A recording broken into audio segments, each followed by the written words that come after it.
各位，今日係陳小明帶大家睇天氣。今日華南天氣和暖同埋乾燥，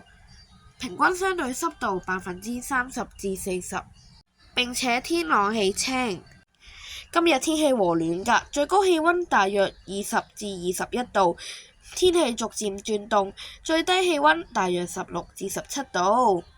喺新界嘅部分地區，例如上水，出現咗輻射冷卻效應，最低氣溫曾經達至13至14度。現時氣溫大約18度，相對濕度45%。我哋先嚟睇下未來嘅天氣啊！預料聽日最高氣溫大約19度，最低氣溫大約15度。展望未來有一股冬季季候風會為香港帶嚟寒冷嘅天氣，會喺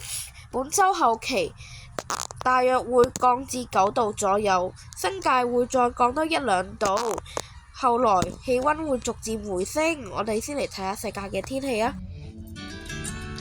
廣州多雲，澳門明朗，深圳多雲，廈門多雲，台北落雨，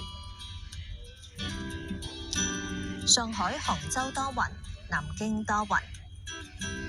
武漢天晴，天津、北京天晴，瀋陽天晴，首爾天晴，大阪多雲，東京明朗，曼谷大霧，吉隆坡雷暴，新加坡驟雨，雅加達落雨，胡志明市多雲，馬尼拉落雨，墨爾本驟雨，悉尼雷暴，布里斯班雷暴，奧克蘭落雨，溫哥華驟雨，三藩市明朗，洛杉磯落雨，紐約落雨，多倫多驟雨，